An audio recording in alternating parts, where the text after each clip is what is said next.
Joining me once again is Judy Henderson.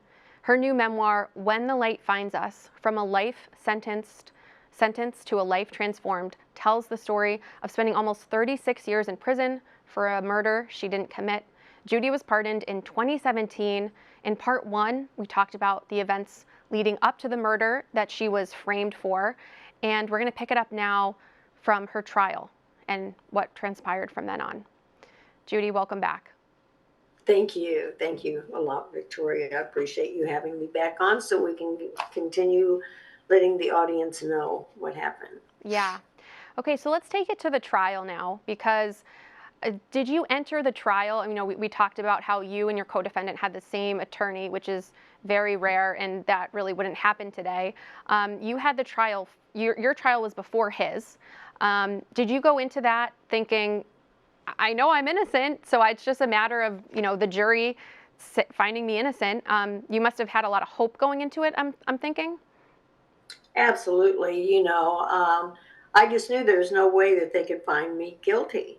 When I hadn't done anything, there was no physical evidence. It was all mitigating circumstances.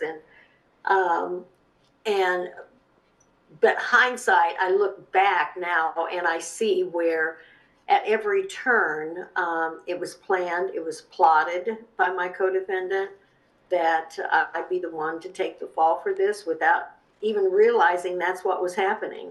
I was just oblivious to the whole situation whenever it was occurring. So whenever I went to trial, of course, they wouldn't let me, my attorney, which was our attorney, my co-defendant and I's, wouldn't allow me to take the stand unless my mother was willing to take the stand and give me an alibi testimony, such as I was out shopping. That's what he suggested. And I told him, I said, there's no way I would put my hand on the Bible and take a stand and tell that lie. Mm-hmm. And I said, nor would I ever put my mother in that position to be involved in something like this.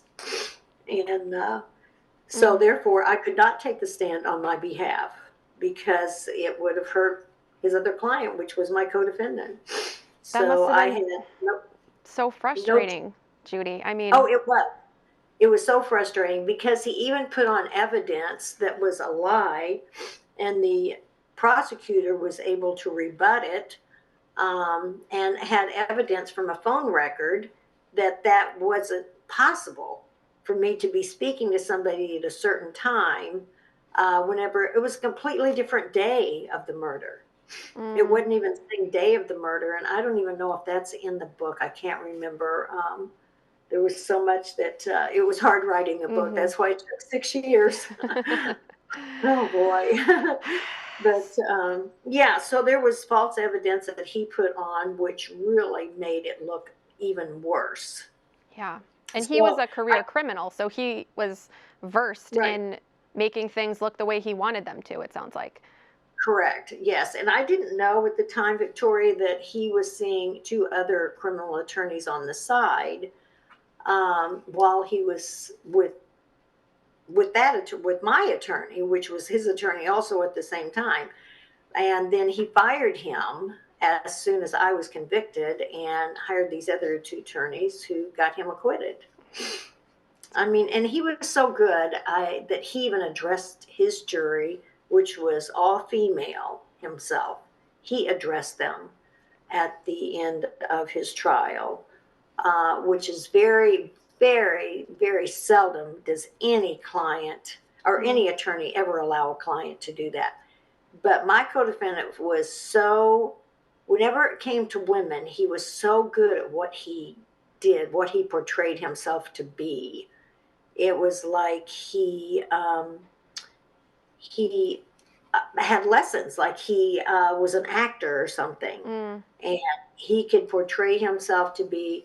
And see, the red flags that I didn't see, and I can see them now so clearly, is he said he had been in the ministry. Mm-hmm. Okay, well, so why wasn't he going to church now? Why wasn't he still a practicing minister? Mm-hmm. That should have been a red flag to me because I was raised in the church. Right. And, but it wasn't, it was not. It's just, there's a different kinds of addiction that I found out after the fact. There's drugs, there's alcohol, there's gambling, there's shopping. And, but I found out my addiction was love, because I would look past everything, any fault or anything they had that wasn't just smacking me in the face, Mm-hmm. and believe that this was the one that was going to give me a loving uh, life filled with children and Mm-hmm. going to church and having a great life and doing all the right things as a citizen is supposed to do.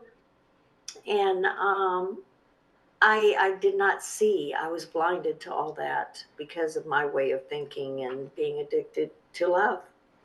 Yeah, and I mean, Judy, it makes sense reading your book. Your dad abused you. You were sexually abused by someone else. You talk about that in the book. Your husband, ex-husband abused you. And so, of course, you want love. You know, we're made for love. And so, Right. you know, it doesn't, you know, and I think in the book, I think you said that your mom, who you're very close with, she liked your co-defendant when she had met him. Like Yes. he came across as someone that was, you know, trustworthy, loving, kind. So, of course, who doesn't want those qualities in, you know, a person they're potentially thinking of marrying? Correct. Yes, that's very true. And that's what I was looking at. I didn't see any other. He never showed that other side of him until after the fact, Hmm. after the Yeah, murder happened. yeah. And then you were just kind of a liability to him at that point. Um, Now, I want to talk about when that guilty verdict came. Right. Um, what was going through your mind? Oh, whenever they said guilty, I heard my mother scream. And I knew that I could not break down. I knew that I had to stay strong. And I had to think about her and my family that was in the courtroom.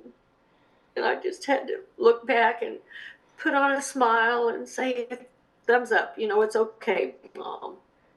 I Mm. got this. And were your children there?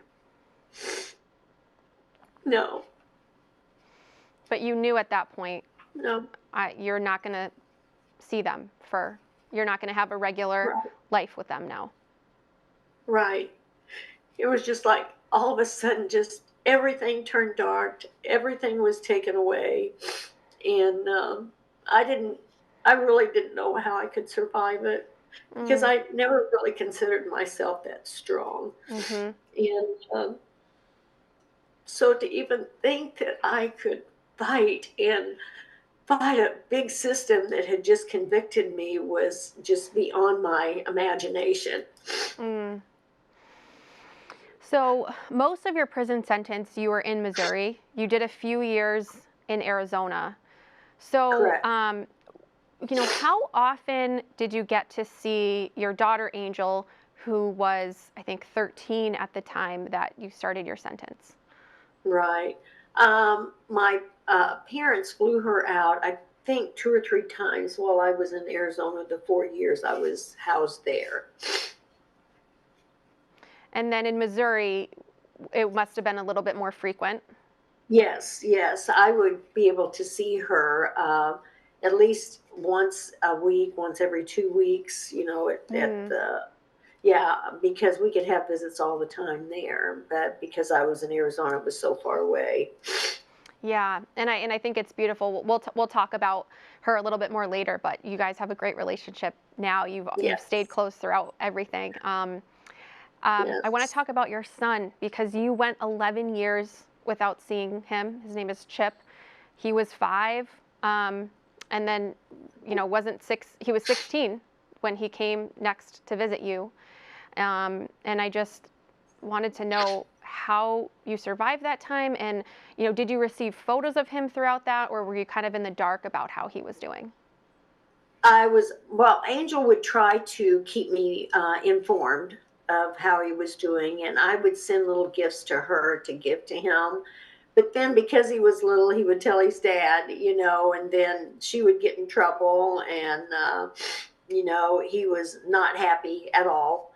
So he ensured that I did not have any contact with him at all until Chip turned 16, and he chose to drive himself to the prison and asked to see his mother without even filling out a visiting form, because it was a high security prison. And so to have somebody just walk up to a prison gate and say, I'm demanding to see my mom, that took a lot of courage and effort on his part to even think that could happen. Yeah, that's so beautiful. Yes, Judy, it was. we're going to keep this conversation going in part 3. But for now, thank you so much for sharing. You're welcome, Victoria.